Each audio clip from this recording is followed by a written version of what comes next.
Alright, good morning everyone. I am going to be showing you the process of developing my Turbo Turtle pool surface cleaner. I'll start off with an introduction to the project.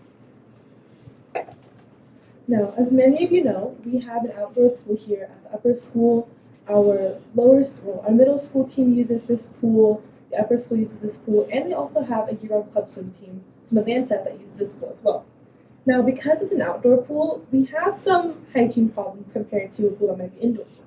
For example, outdoor factors like grass blades or just dust and sometimes insects as well, these make the pool a lot dirtier than you might expect.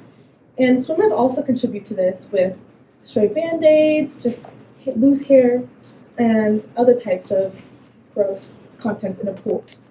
Now, considering these, two teams, Mount Bethel and Swim Atlanta, this makes a pretty unappealing swimming and workout environment. And it just makes the whole experience with being on a team less enjoyable. Now, my solution to this problem was creating the Turbo Turtle, which is essentially a robotic pool surface cleaner. This sought to improve the hygiene and cleanliness of our outdoor pool, and I did my best to make this as specific to our pool as possible. So in a regular robotic pool skimmer where this would be UV powered, I had to use a battery, as you will see over here, as well as adding some more ultrasonic sensors. Now, usually with a regular robotic pool skimmer, they use about 2 sensors, but I did my best to add a greater range of detection, and I tried to add 4 to my project. Next, we're going to go over the EVP. So our first 5 steps were identifying the problem as I did before, then defining the specifications and goals, researching and gathering the data to then generate ideas, and then putting these ideas into tangible objects. So later on, as I was creating the actual physical build, I had to do a lot of developing and testing, evaluating how well these worked, then communicating and documenting the results of this. And unfortunately, I didn't get to implementing because the project didn't turn out as expected. But this is where I was able to review, assess, and solve the problem in case I were to recreate this in the future. So first, for specs and goals. Since this is going to be on the surface of the pool and not just the bottom, like some other pool cleaners would be, I needed this to be buoyant. So I had to do a lot of research on waterproof foam that would keep my robot afloat. I had also wanted to create the aesthetic of a turtle with this pool cleaner. As you can see, there's twin motors, and those were going to be the legs, but I'll explain later on more of how I was going to implement the turtle aesthetic. I also wanted to use 4-bladed propellers. The original project that I'd referenced had used water wheels, but I wanted a more efficient way of moving the turtle around, or the pool cleaner. So I had to switch the motor systems there.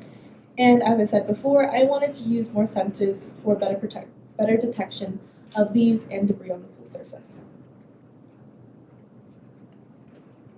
In addition, I had wanted to create a sort of disposal frame, which is what the disposal partner was there. It's in the back of the robot.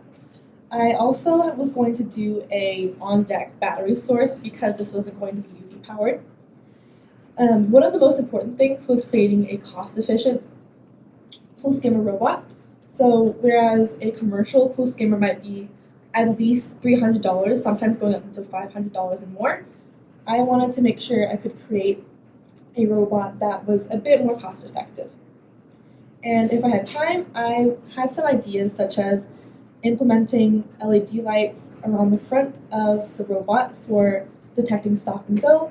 And because the pool has a lot of lane ropes, I was wondering if I could somehow code the robot to stop at the lane ropes once they detected them, and possibly as a way to somehow go over them. Now, with researching and gathering data, this was probably the most time-consuming part of my project because I was working with marine mechatronics, which is where I had to figure out how to do the physical builds, making that buoyant, so really considering calculations in physics, as well as coding and getting the whole thing to work, which I struggled a lot with because I am not the most familiar with coding.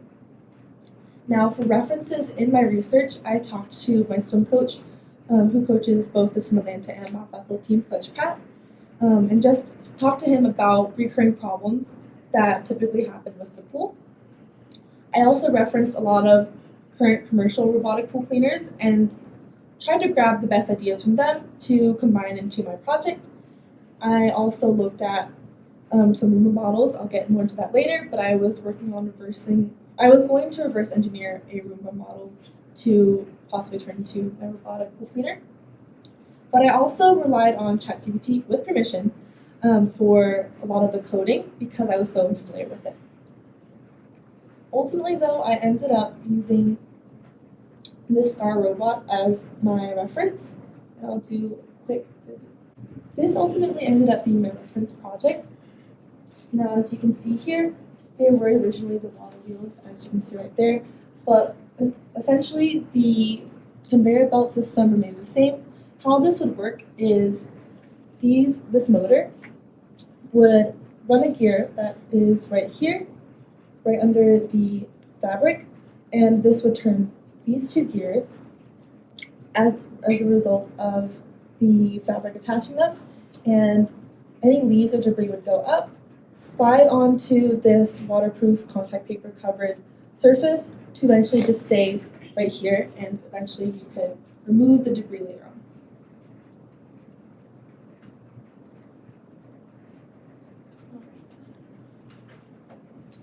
Now, alongside references, I also had to do independent research on just the materials I was going to use. So one example of this was analyzing the type of filament I could use because I had to make sure this would be friendly to chemicals like the chlorine in the water and just be heat resistant because, again, it's an outdoor pool robotic skimmer. And ultimately, I resorted to ASA filament because it was the least brittle out of the two filaments up there. However, we did run into a lot of problems with actually 3D printing the prints with ASA.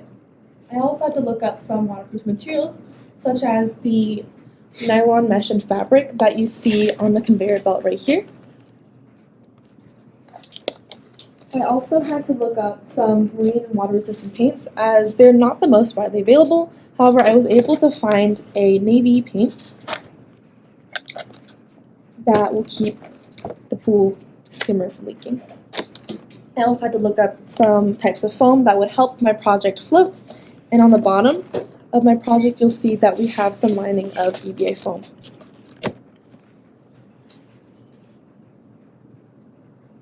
Now, I had quite a few ideas for how to create this robotic skimmer. My first idea, as I mentioned earlier, was reverse engineering a Roomba into a pool skimmer. I also had the idea of kind of combining ideas and having the Roomba design and a commercial skimmer. I'll have some photos on that in a moment. And then eventually I moved on to referencing the SCAR project with some modifications. So I'm going to go a bit into the first two ideas I had. Now, with reverse engineering a Roomba into a pool skimmer, you all probably know that Roombas aren't really meant to be around water for very long periods of time, and this would require a lot of exchanging of things that are typically in a Roomba, which would be very time consuming and, again, budget consuming because a lot of the parts of Roomba aren't supposed to be in water. My second idea was combining the Roomba idea with a commercial skimmer. So having the circular body of the Roomba up here, but then making it more into a commercial skimmer shape with two propellers right there.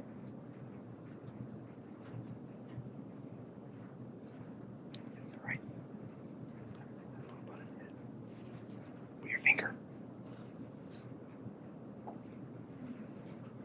Alright, so with these ideas in mind, these were my original references for my robotic pool skimmer. As you can see, these both sort of have like a lid on top, and I was going to make it so that you could lift up the top and remove the debris from there.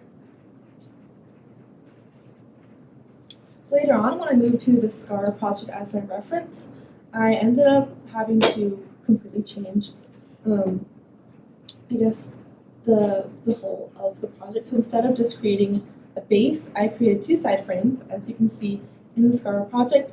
However, instead of having the water wheels like in the original project, I used the idea of the twin motors, and I used 4-bladed propellers to get it moving.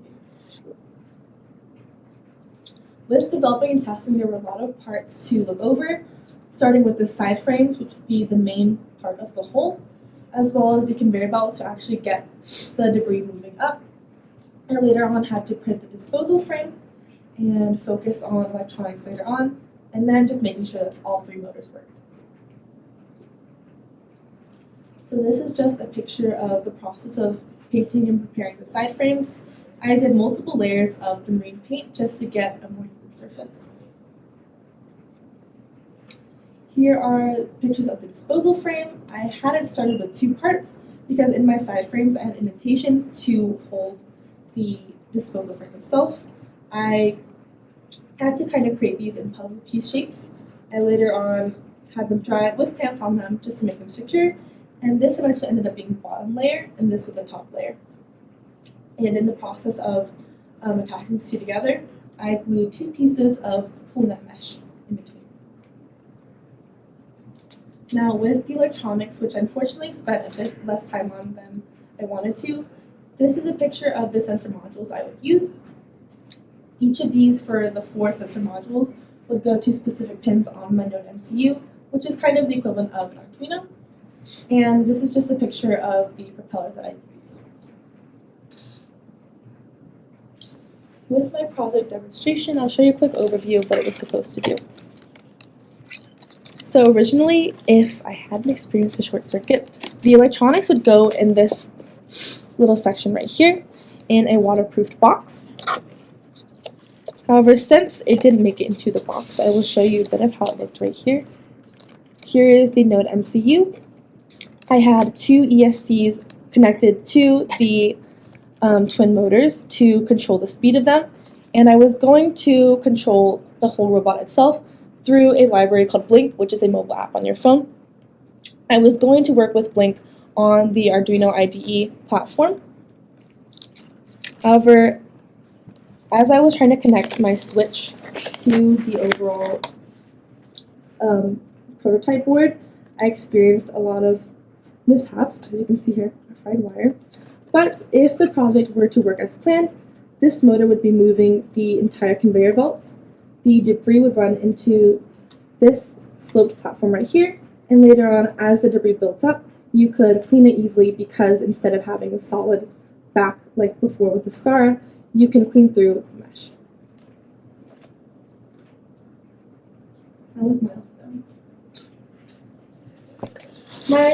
My milestones ended up looking a lot different from start to finish. With first semester, I was focusing on planning and designing with my build materials, creating the schematics for 3D prints because I was going to be doing a lot of those. But because I had so many changes in my design, I wasn't exactly able to finish my point whole of time. However, I did have my propellers and motors, and I wasn't able to do the sensor coding and setup because I didn't quite have my design tangibly set in time. And milestone 5 was supposed to be for adding a suction system. Before I was moving to the conveyor belt, I was going to have a suction system to pull in the debris, like the commercial skimmers you saw previously. Second semester, I kind of had to reevaluate my milestones because I was starting with a different design. So completing the whole in construction, I got most of that done, but I wasn't able to test and waterproof it in time. However, later on, in February, I had the file, the 3D prints done, and I was able to add the foam. However, as you may have heard, the program didn't quite work out, and this was largely due to time issues.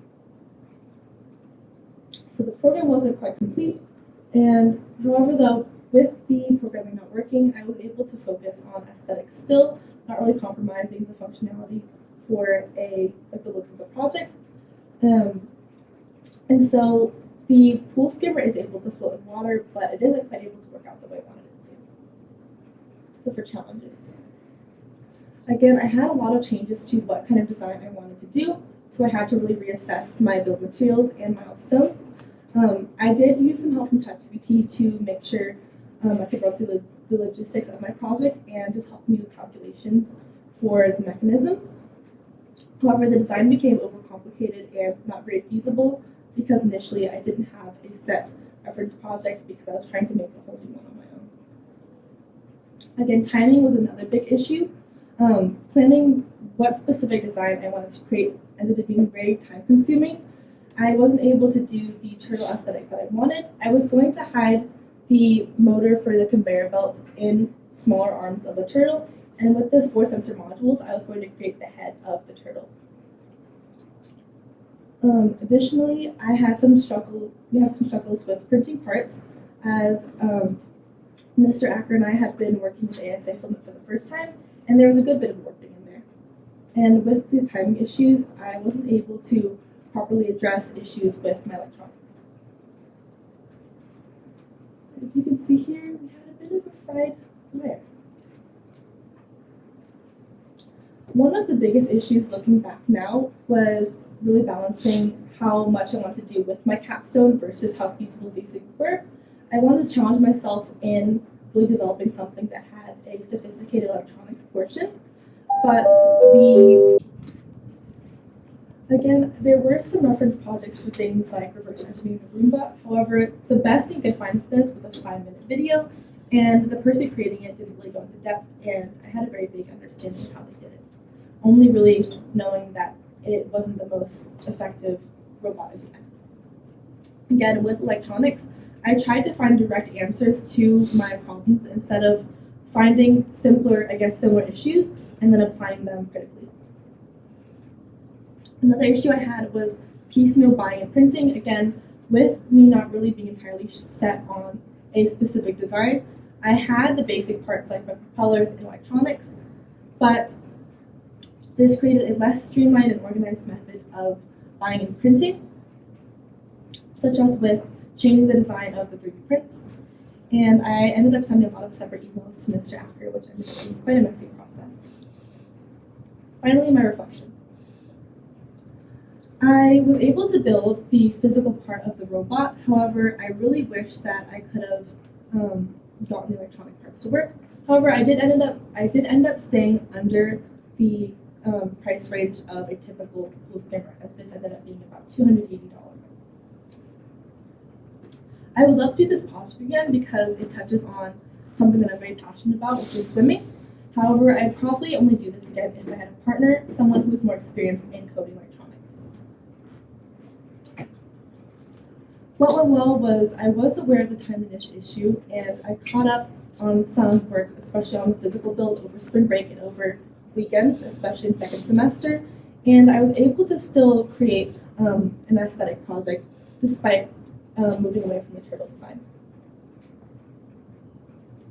What could be better was really seeking out more help when I realized I was struggling with my milestones, especially with Mr. Kim and Mr. Acker. And again, instead of really being super focused on segment one project, I could be more decisive and reasonable and try to find projects that people already made, but just making my own changes from there. I think documenting research and work more in real time instead of after I had done things would have helped keep my mind fresh on what I was aiming to work on.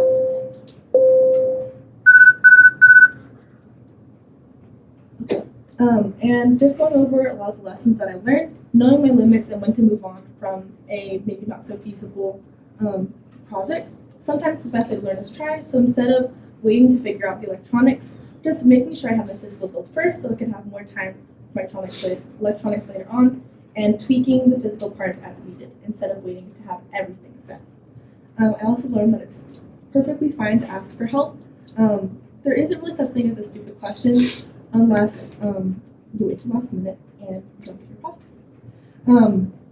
And just being prepared for the worst case scenario. So really doing things more ahead of time so that I have chances to work on anything that doesn't operate the way I want it to. Finally, again, there's holding accountability for deadlines, seeking out the help I need, improving efficiency by creating more specific class agendas in preparation for milestones, learning shortcuts, especially for the online aspects of it, and practicing consistently developing my project instead of doing large sporadic changes over the weekends.